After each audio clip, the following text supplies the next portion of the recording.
My name is Kevin. I'm 27 years old right now.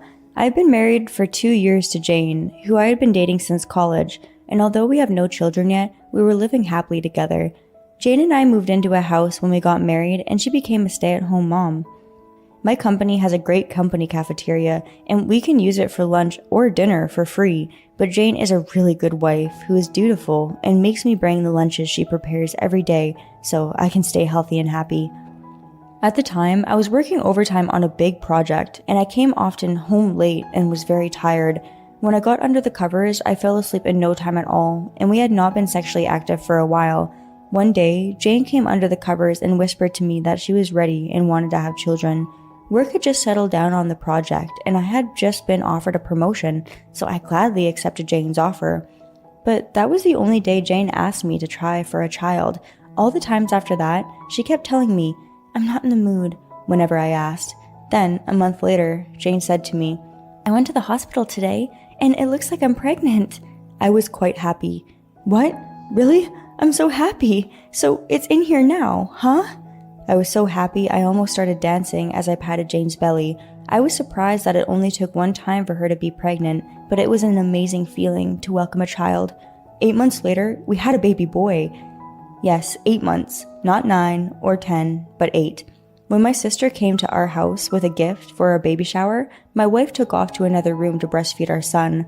I said, "Well, I didn't think it would happen in just one try. Isn't that crazy?" My sister looked at me a little doubtfully.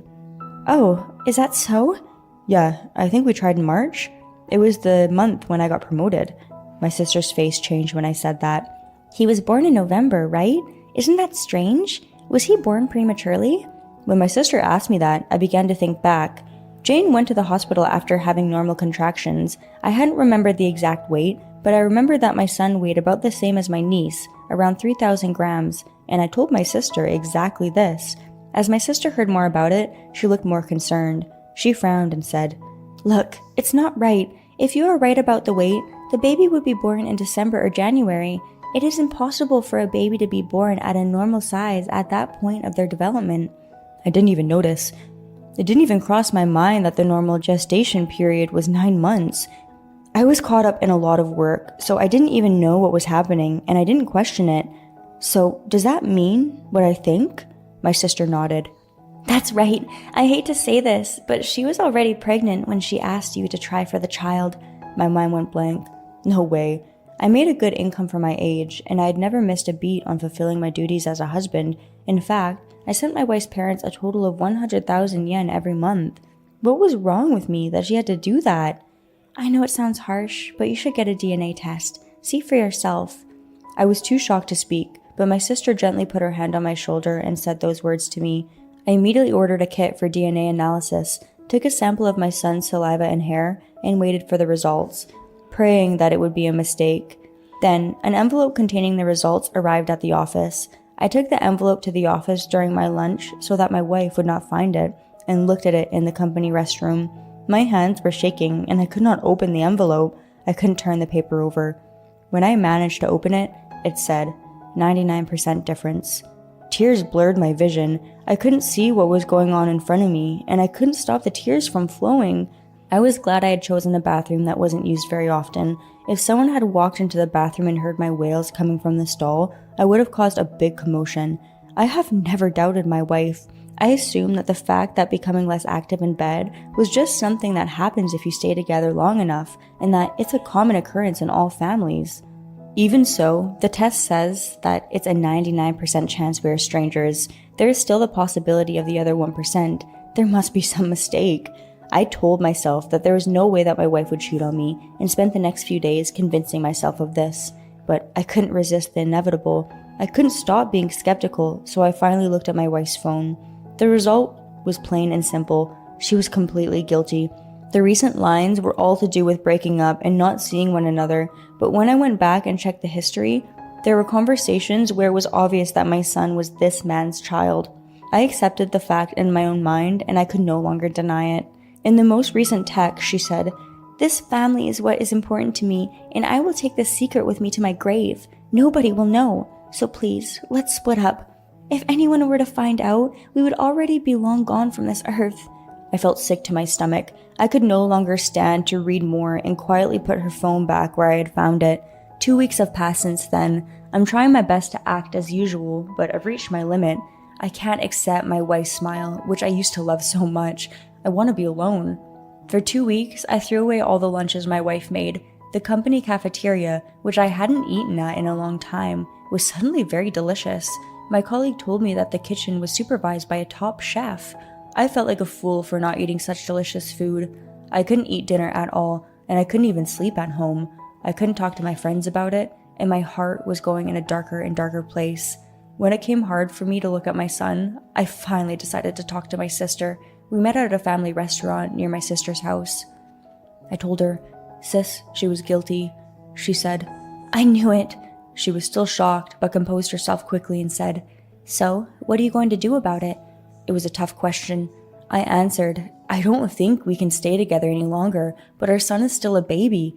When I said this, my sister was quick to respond. She told me, "I hate to say this, but the older he gets, the harder it will be for you." I finally got it through my head. I nodded, imagining my son growing up, being able to speak and criticizing me.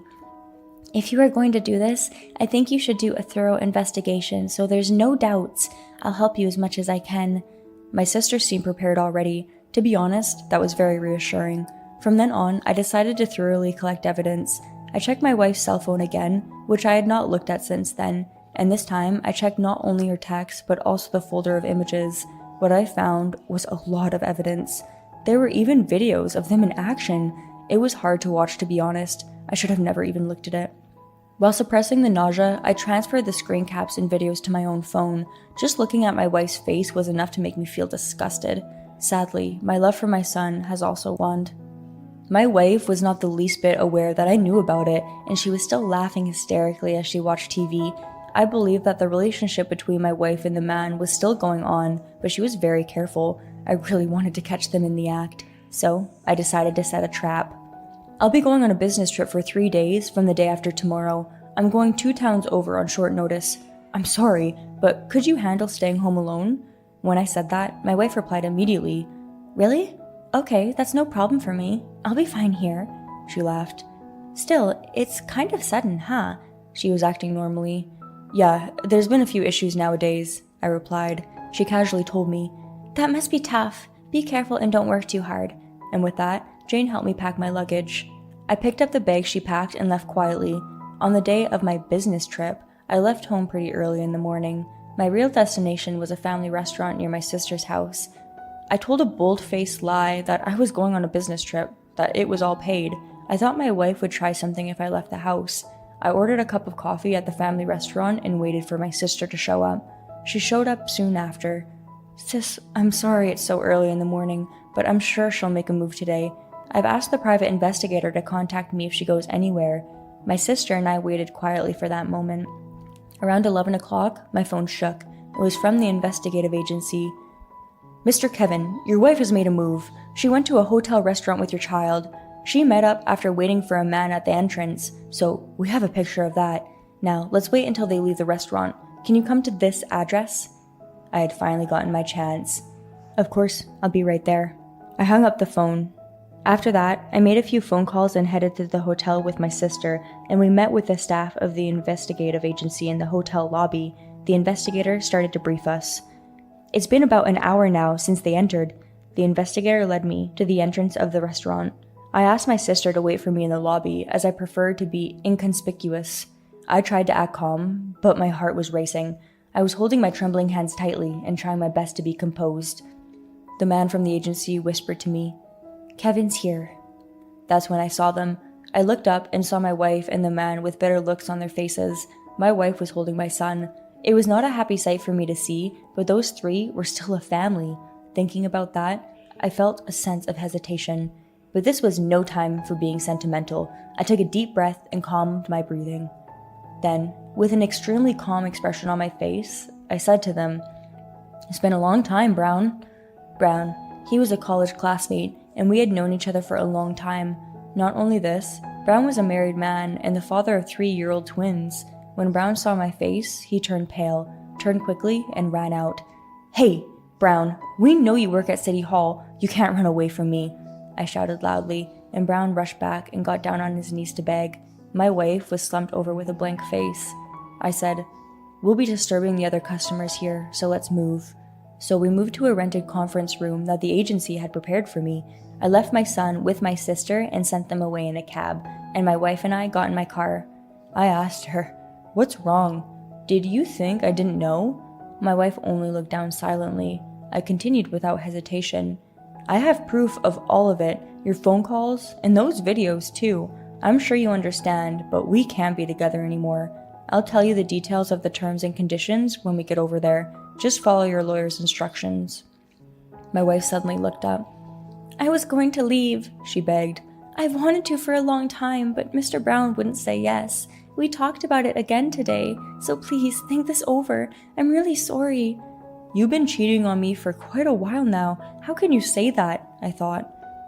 "Why would you think to split with him anyway? He's Brown's child," I said angrily, and she finally fell silent. There was a heavy silence in the car, and when I opened the door attached to the rental conference room, there sat the lawyer, Brown, his wife, and our in-laws. The in-laws' expressions were grim. After I learned that the man was Brown, I immediately got in touch with his wife, Jennifer. She was also a college classmate of mine, and we had known each other since then, so it was easy to get in touch with her. We talked and made plans for the day. I gave a brief report to my in-laws, but did not go into detail. My son was to be looked after by my sister in another room, and if he woke up, she would bring him to me.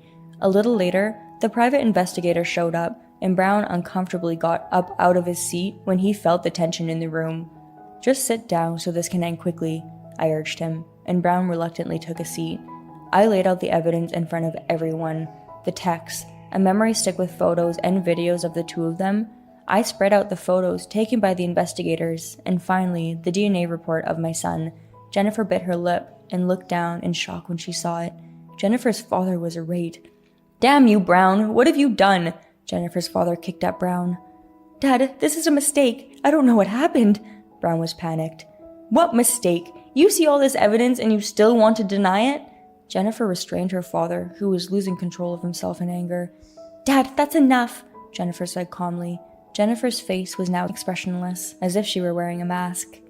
"Brown, please just sign these and let's be done with it." Jennifer held out the divorce papers to Brown.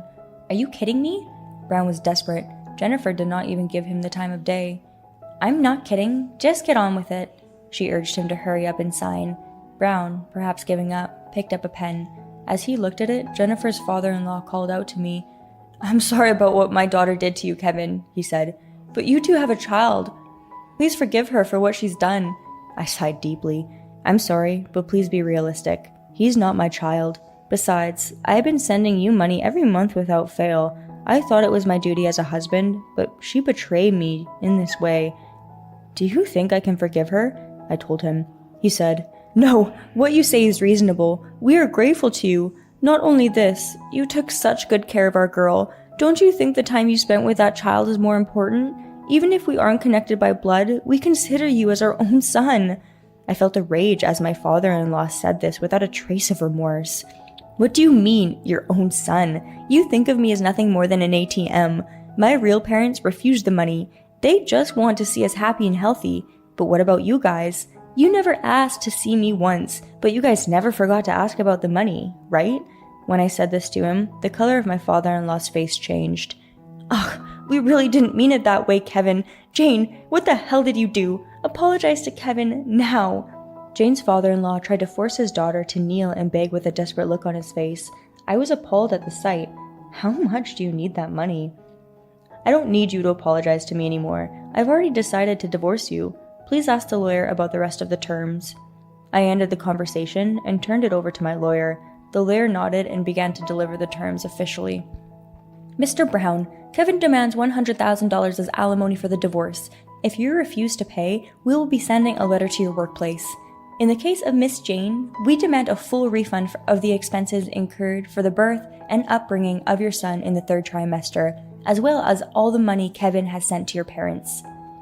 Brown looked down, unable to say anything. He couldn't afford to lose his job as a public servant.